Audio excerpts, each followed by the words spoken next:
You know, guys, I'd really like to focus on the positive for just a minute here.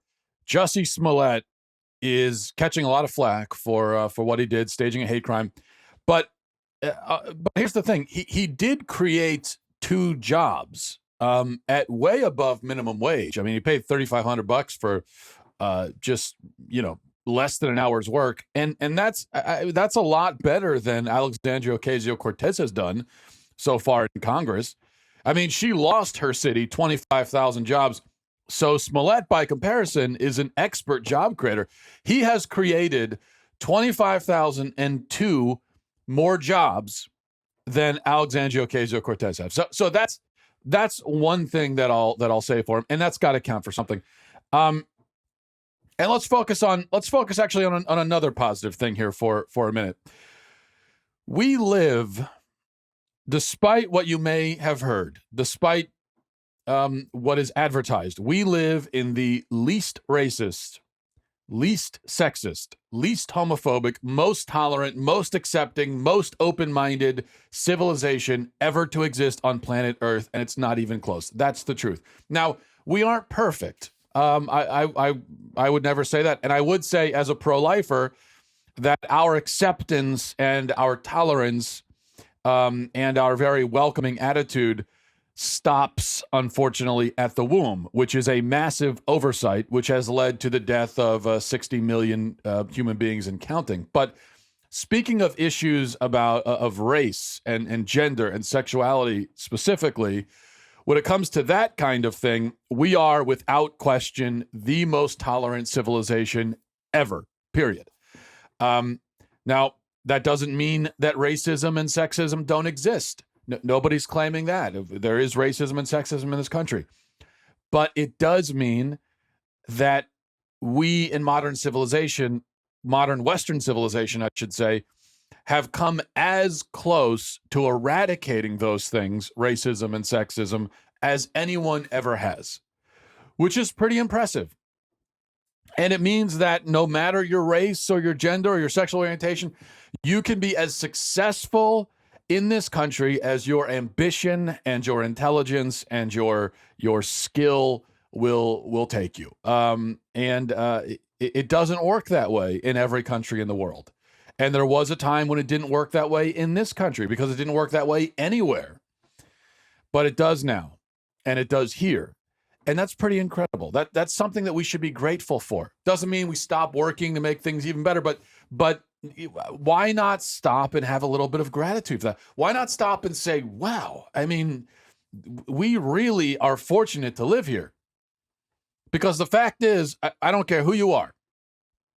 I don't care who you are. I don't care what your race is, what your gender is, I don't care what of the 57 different genders you belong to. If you could be born in any time and any place, you would choose right here, right now. You would not want to go anywhere else in the world at any other point in history. That's a fact. And so that's something, isn't it? Isn't that something? But what we find is that, and this is what gets me, is that on the left, there is no gratitude. And I think there's little gratitude anywhere else. Gratitude is something that's sorely missing in our society. I know that it's even missing from I need to work on being more grateful. I think we all need to work on it. But the problem on the left, what you find is that we live in the most tolerant and open civilization in the history of the world, but they seek validation and identity in oppression. And so for them, it's like unfortunate. It's not just that they lack gratitude, it's that they actively wish that it were otherwise. And the rash of fake hate crimes, to include Smollett's, shows how desperate the victimhood mongers have become. I mean, think about Smollett for a minute. He's a gay black man who is successful, or was anyway, before he destroyed his career. A millionaire, a gay black man who's a millionaire, making tens of thousands of dollars per episode to do his show, which wasn't enough for him, which is why apparently one of the reasons why he staged a hate crime. So someone who in other parts of the world would face possibly violent persecution, and at other points in history in our own country would have, now is a millionaire, successful, living in this nice part of this city in a nice fancy high rise. And he was so desperate to be persecuted that he had to hire people to do it for him. He wasn't, apparently that was a job. We always hear about immigrants doing jobs that Americans aren't willing to do. Well, oppressing Jesse Smollett apparently is a job that no American was willing to actually do. So he had to go hire someone to do it. But it's not just this. I mean, think about other recent events just from the last few weeks. We had the Covington Catholic thing. The media spun this dramatic yarn about Catholic students randomly accosting an innocent Native American man. And then this week on Twitter, like we talked about, leftists dusted off a 50-year-old interview with John Wayne and spent the day scolding his corpse. And then just a couple days ago, feminists, as I mentioned on the show as well, feminists got very upset because the director of the upcoming Ghostbusters movie said that he wanted to give the movie back to the fans, which apparently is hurtful to women for some reason or another. And then there were stories I saw yesterday of the vagina monologues being canceled at various colleges because apparently it's now offensive to transgenders to have the vagina monologues because it excludes, because it insinuates that you have to have a vagina to be a woman. God forbid. The point is that the left apparently now has to dig up the dead or hire Nigerians if they want to be oppressed.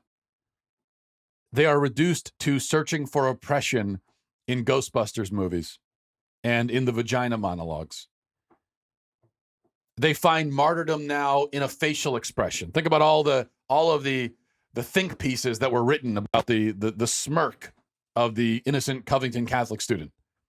Oh yeah, he didn't do anything, but look at that smirk. I'm traumatized by the smirk, by the way that he smiles. Because they can't just admit that we are the least racist, least sexist, least homophobic, most open-minded and welcoming society ever to exist on earth. They can't accept it. They can't admit it. And rather than express gratitude for the unearned privilege of living in by far the most accepting time and place imaginable, they go around turning over every rock, looking into every crevice with a flashlight, searching desperately to find the faintest hint of something that they might construe as bigotry. And if they can't find it, then they just invent it. So what we've achieved in this country, this unprecedented level of tolerance and acceptance, which is supposedly the very thing that these people are fighting for, it's being squandered, it's being wasted on a generation of people who spend their whole lives convincing themselves that they're persecuted. And that is the great shame. That after in this civilization, after we climbed out of the muck of bigotry and racism and slavery and all of that, climbed out of that, built this this tolerant civilization, and yet it's being wasted on people who do not appreciate it. On a related note, Democratic presidential candidates are coming out now in favor of reparations. So this is happening, folks. This is really happening. Reparations is becoming a mainstream Democratic talking point. Both Elizabeth Warren and Kamala Harris have expressed their support for the idea of reparations, which is the idea of giving payments to Black Americans because of slavery, a payment that would have to come from white Americans. Now, as I said, both Warren and Harris have endorsed this idea. Here is Harris on a radio show called The Breakfast Club, making her case for reparations. Well, look, I think that we have got to address that. Again, it's back to the inequities. They're through, look, America has a history of 200 years of slavery. Mm-hmm. We had Jim Crow. We had legal segregation in America. We've got to recognize, back to that earlier point, people aren't starting out on the same base in terms of their ability to succeed. And so we have got to recognize that and give people a lift up. Now, this is obviously a crazy idea for a whole host of reasons. I don't even know where to begin with it. But first of all, a large percentage of Black Americans in this country now are not descended from slaves, because people immigrate here from Africa every year. Thousands of people come here from Africa. So there's a large percentage of Black Americans who came to this country after slavery had already been abolished. Second, a very large percentage of white people are not only not descended from slave owners, but their ancestors weren't even in the country during the slavery era. My ancestors were dying of the potato famine while slavery was happening here in America. So it doesn't make any, to kind of break this down, white people versus Black people, and say, well, the white people have to pay the Black people for slavery. It doesn't make any sense. Third, even if you limited reparations to only those Black Americans who are descended from slaves, and you took money only from those white Americans whose families lived here during slave times, which isn't how it would work or could work, but even if it did work that way, it would still be incredibly unjust, because you're punishing people for the sins of long dead relatives, and you're rewarding other people for hardships that they themselves did not experience. Now, if this was 1860 and we were talking about reparations, then I would say, okay, yeah, but it's not. It's 2019. It's 150 years later. Fourth thing, liberals love to talk about spectrums, right? Gender is a spectrum. Everything's a spectrum. Well, oppression and privilege is also a spectrum, right? That also exists. You have oppression over here and privilege over here, and there's a spectrum as you get closer to privilege. Slavery was a unique horror, but it's not the only form of oppression. It was worse in degree from other forms, but it's not alone in the category of oppression. So if we're giving people payments for historical persecution, then what about Native Americans? What about women who couldn't even vote in this country until 100 years ago? What about the Japanese who were sent to internment camps? What about any other ethnic or racial minority that experienced prejudice? What about the Irish who were persecuted in their home country and then came here and were discriminated against when they got here? If you think the Irish have had it easy historically, then I would encourage you to pick up a book and read it. The point is, it's actually not easy to find people in America whose ancestors did not suffer some form of persecution or discrimination. It's very difficult to do. I mean, arguably, I wouldn't even say arguably, most people can say that they belong to a category that at one point in America and certainly elsewhere in the world was, discriminated against. So you pretty much have to limit yourself to white, male, Protestant, Anglo-Saxons. That's probably the only group you can find that has not been widely and historically discriminated against in America. Now, and that's not because America was uniquely racist or uniquely prejudiced. It was for a while simply non-uniquely prejudiced. For a very long time, the entire world was tribalistic, discriminatory, suspicious of outsiders, and so on. That's the way human civilization worked for thousands of years. But if we're doing reparations, I don't see how you can ignore those other groups. I think they should get something too, shouldn't they? And certainly to make them pay reparations would be severely unjust. So the whole idea, of course, is crazy. I mean, there's I hesitate to say this because every time I think things can't get any dumber, they do. But it seems to me that there's no way that this could actually become a policy because it's such a wildly unpopular and insane idea. But the fact that you've got it so far, and I'm sure others will jump on the bandwagon, but so far you have two Democratic presidential candidates, including the one who a lot of people think is the favorite, Kamala Harris, who are coming out in favor of this idea. I mean, that just shows you how far left and crazy, extremist, wacko the Democratic Party has become. Barack Obama was the most liberal president we had ever had, and he was also, as you remember, still is a black man. But even he was not in favor of reparations. This subject came up a couple of times, and he did not endorse the idea. So, and that was not that long ago. So there is this, the Democratic Party is running left very rapidly.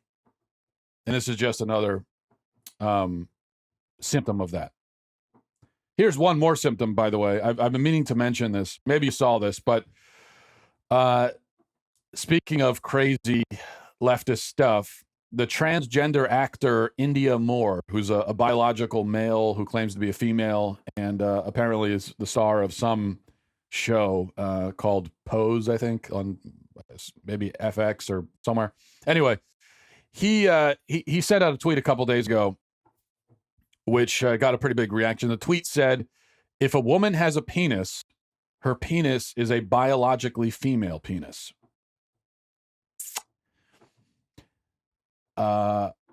Yeah. Maybe the most concerning thing about that tweet is the last I saw it, it had like 5,000. It had several thousand likes, people that were agreeing with it. If a woman has a penis, her penis is a biologically female penis. That is exactly like saying if a square is a circle, it's a circular square. It's a total non sequitur. It makes absolutely no sense.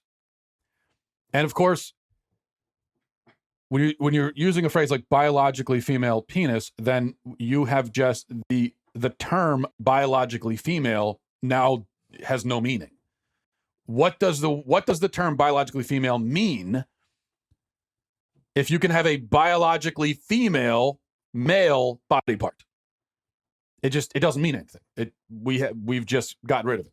Now, I bring this up for two reasons. Number one, it's more evidence of how crazy the left has gotten. But number two, if it's important to keep up with this, to understand what the argument is, so you know what you're arguing against. And there was a time not that long ago when the left would acknowledge that there's at least a distinction between biological sex and gender. Or I should say, they would acknowledge the distinction. I mean, they invented a distinction between this thing called gender and sex. And so, but they were at least for a while maintaining that there is something called biological sex. There is a certain reality to it. But what they argued is that gender is this other thing that can override biological sex. That was the argument for a long time.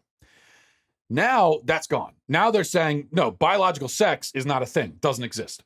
There is, if a man decides that he's a woman, then he is now a biologically female woman. His biological sex is now female because he desires to be female. So by the force of his own will and his own desire, he can now literally change his biology. That is the argument that the left makes. And of course, it should go without saying that if you make that argument, or if you agree with that argument, you lose the right to even say the word science from now on. And you certainly cannot go around accusing anyone else of being anti-science, because this is the very definition of anti-science. This is what it means to be anti-science. All right. So we've I got a bunch of emails I want to get to. Actually, hold on. Before we get to the emails, I had something else. I had one other thing I wanted to talk to you about. A very important thing, actually. So I wanted to talk about soap for a minute. I was thinking about this last night because these are the kinds of things I think about. You see, when I was a single man, I had two different types of soap in my apartment. Only two. I had bathroom soap and I had kitchen soap, and that's all.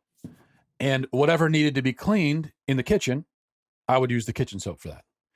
And whatever needed to be cleaned in the bathroom, I would use the bathroom soap for that. And if I ran out of bathroom soap, I would take my kitchen soap and I would bring it to the bathroom and I would use it as bathroom soap. You know why? Because it's just soap. Soap is soap. All soap is basically the same. But then I got married. And now I have 14 different kinds of soap just in my shower. And masses of different soaps on the bathroom counter. And soaps of all sizes and consistencies. And some soap even that is just there for decoration. So there is soap to be used and soap to be viewed. And soap for each individual body part. I have 3 soap dispensers by my kitchen sink. There are even different kinds of soap for the laundry. And there's just soap everywhere. We spend $19,000 a month literally on soap. And why? Why do we do this? All soap, as I said, is the same. I've got news for you. You could bathe with laundry detergent and you'd be fine. Okay? That's when I was a kid, we took baths with laundry detergent. We walked to school uphill both ways. It's just out of control is my only point. And if you add that to, as I've already discussed, my wife's pillow addiction, it's just all the blankets everywhere, all the pillows and the candles and the soap.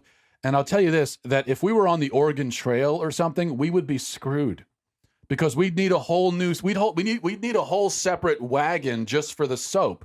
And we need a separate pack mule just for the blankets and the pillows. And this is why we can't go on road trips anymore, because we go on road trips, 87% of our luggage consists of various soft, fluffy things.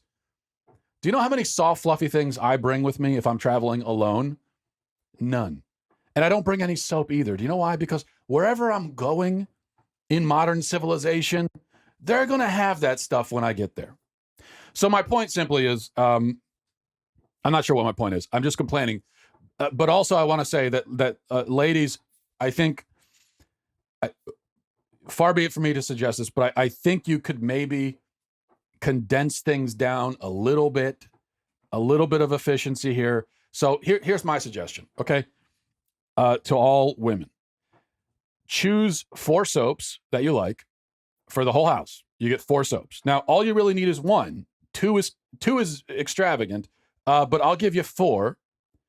Choose 2 pillows and 2 blankets, and that's all you need. You don't need any more than that. And and you can donate the rest to charity or whatever, or whatever you want to do with it.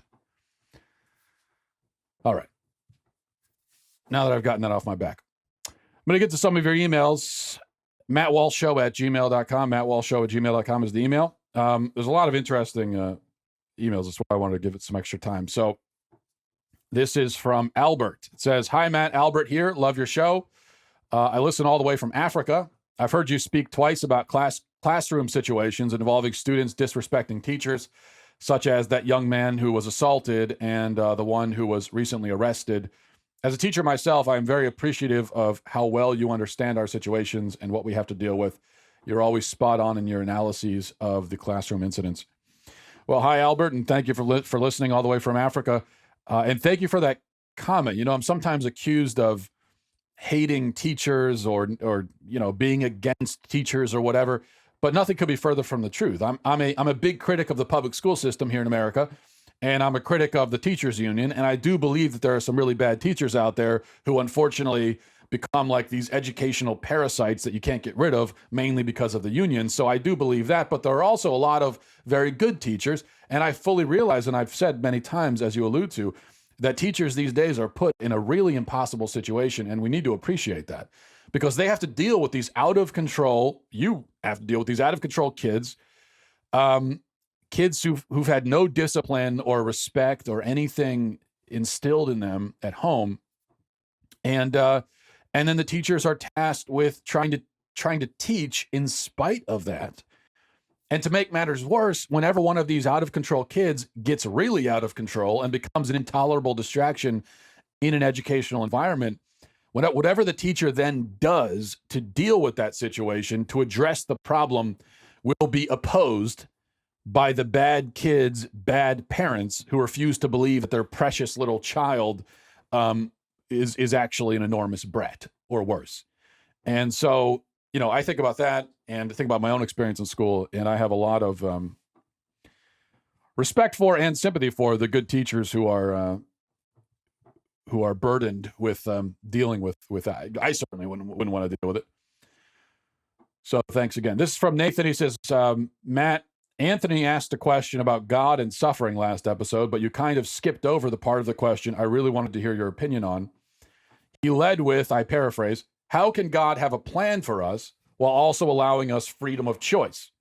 I've wondered this a lot as a Catholic, and I can't come up with an answer on my own.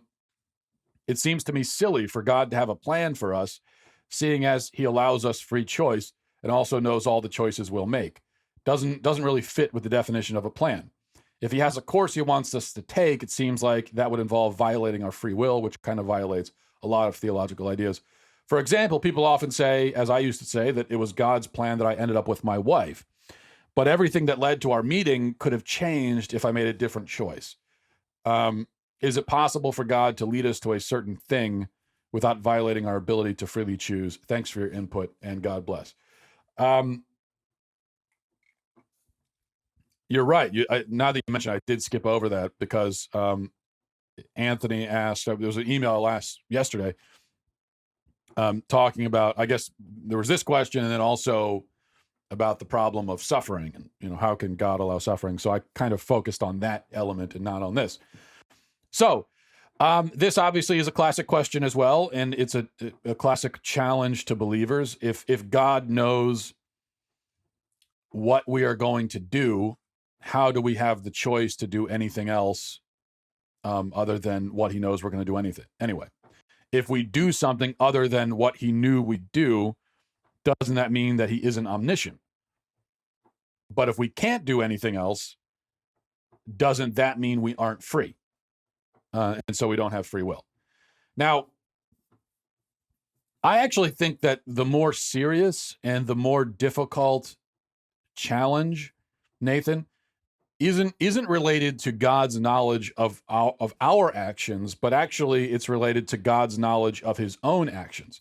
So a popular atheist argument is that the Christian conception of God is a logical contradiction. And it's a logical contradiction, they say, because if God is omnipotent, then he can do anything. If he's omniscient, then he knows everything. But if he knows everything, then he knows what he himself is going to do in the future. But if he knows what he's going to do in the future, then he can't do anything else other than what he knew he was going to do. And if he did something else, then that would mean that he's not omniscient. But if he couldn't do anything else other than what he knew he was going to do, then that would mean that he's not omnipotent. So it's the same kind of challenge, but I think framed in a way that's even more challenging, I guess.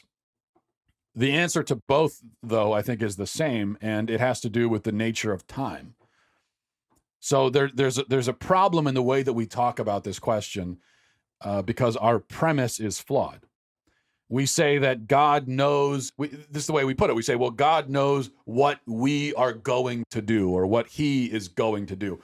But that assumes you're talking in the context of a future. That assumes that there is a future for God, and assuming there's a future assumes that he exists in time. So it assumes that he is in time, and he knows what I'm going to do tomorrow because he can look sort of into the future, like he's looking into a crystal ball and see it. But that's incorrect. Time is a dimension of reality. Time itself has a beginning. Everybody agrees with that. Even atheists agree that time, we haven't always had time. It is possible to be outside of time because time has a beginning. And the creator of time, God, obviously has to be outside of it because he created it. So what that means is it's not that he knows what will happen. It's that he knows what is happening. Everything is now for him. It is an eternal now. Right? So remember that the Christian conception of God also includes changelessness. We say that God is changeless. And to be changeless means that you have to exist outside of time because time is an agent of change. Time is potentiality. So I am in time, and that means that there's always there's potential. Like I could do this, I could do that. I'm always becoming something. When you're in time, you're always in a state of flux, a state of change, a state of becoming. But God has no potentiality. God is only actuality. He is actuality itself. He is the ground of all being. This is kind of like the philosophical idea of God that's been developed through Christian thought. God is the I am, right? He is existence, the now. So he doesn't see the future. He sees the now, and all is now. Another way of looking at that is if I had so to use a prop, so I have this mini cigar. Sometimes I smoke the mini ones because the bigger ones take forever. Anyway, so you have this mini cigar. So basically, like you look at something like this, right?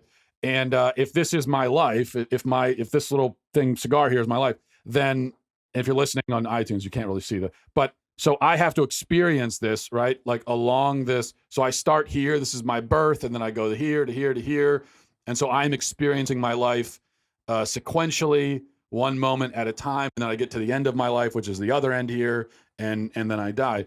But, and I can only see my life one little centimeter at a time, right? But God can look at this and he sees the entire thing all at once. He's not watching it happen inch by inch. He sees the entire thing. Like this is my life. He sees it. So obviously the whole idea of someone existing outside of time, we can't wrap our head around that. We can't fully conceive of what that means. But we know that is the case for God. And so that is the way of sort of dealing with this challenge of God knowing what we're going to do.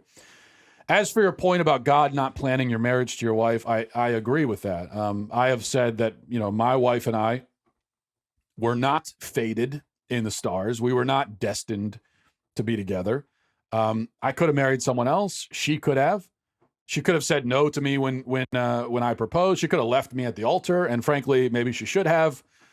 She probably could have done better, honestly, but she didn't. And so we had this choice. And this is why, at least in the Catholic rite, I'm not sure about other churches, but I know that when I got married, one of the first questions that we were asked by the priest is, are you here of your own free will and volition? And the point is that it has to be your choice. It has to be free will. And if you're not there of your own free will and volition, then it's not a valid marriage. A marriage cannot occur unless you choose it. The sacrament of marriage is bestowed by the spouses onto each other through their own choice. And that's what makes it so exciting and beautiful and wonderful and romantic and terrifying, is that it wasn't meant to be. It was a choice that you made. It is a choice. It was one of a million other choices you could have made, yet you made that choice. And now through that choice, you are meant to be. Now, you weren't before. When I met my wife, first second I met her, I thought, wow, she's beautiful, but no, love at first sight. How can I say I loved her when I didn't know her? It's love is a choice, marriage is a choice, and once you make that choice of marriage, now you're meant to be until you die. So what does it mean for God to have a plan for us, yet for us to have free will at the same time? I think it just means that God is the ground of being, of existence. He holds us all into existence, providing the context for our choices, consenting to everything that occurs, which isn't to say that he makes the choices for us, but every second that we exist, he is allowing us to exist. And ultimately, he works all things to his greater glory, but he chooses to work with the material, with the raw material of our choices. Hopefully that answered the question, sort of. Let's see what else. From Aaron, he says, why did you stop doing your podcast in your car? I'm sure I'm not the first one to ask you this, and I'm not quite sure why you haven't addressed it, but I will send you this question every day until you answer it, so you might as well do it now. Well, Aaron, with that kind of threat, I suppose I have to answer, and the answer is that I stopped doing the shows in my car because my car is in the shop. Let's do one more email. Let's see. From Tim, he says, your show is brilliant. I'm going to copy your tattoo anyway. Go for it. It's not trademarked. Matt, in yesterday's show, an emailer mentioned that Democrats should be protecting the unborn because of their victim status. The main reason why they don't care about the unborn status as a victim is because they don't vote. The unborn don't vote. I promise you, the only way Dems will care is if Dems could somehow win votes from the unborn. I think that's a very good point. And I'll read one more from Sarah. He says, hi, Matt. I'm a stay-at-home mom of 4 children. I love your podcast. Don't agree with everything you say, but appreciate being challenged by your point of view. You've said some very interesting things that really make me think. I want to address your perspective on this drag queen story hour. As a Christian mom, I am personally disgusted by this recent development. You had mentioned a point I had never considered, and that was that drag queens tend to dress as over-sexualized versions of my gender. It got me to thinking that if a drag queen really wanted to represent the female gender, they would don yoga pants, a pink graphic tee that says, "We'll work for tacos," and put his hair in a messy top knot or messy bun. I personally don't dress this way because I love my husband and children, believe I should take a little more care with my appearance for their sake, since they have to look at me. But the majority of my demographic has reverted to this style preference, mostly out of humor and convenience. Anyway, just thought you made an excellent point. I myself am concerned about the long-term effect of these new cultural norms, what they will have on my children. Yeah, I think that's a good point, and that's the thing, and that's why minstrel shows were so, and blackface is so racist and horrible, because it reduces someone's identity to a shtick, basically, and to a costume and a shtick, and that's the same thing that drag queens do, and drag shows and everything. It's taking the female identity and making it into a cartoon, making it into a shtick, into a costume, and of course that is a degrading, demeaning, cheapening sort of thing. So that was an excellent point. Thank you for emailing. Thank you everyone for watching, and I'll talk to you next week. Have a great weekend. Godspeed.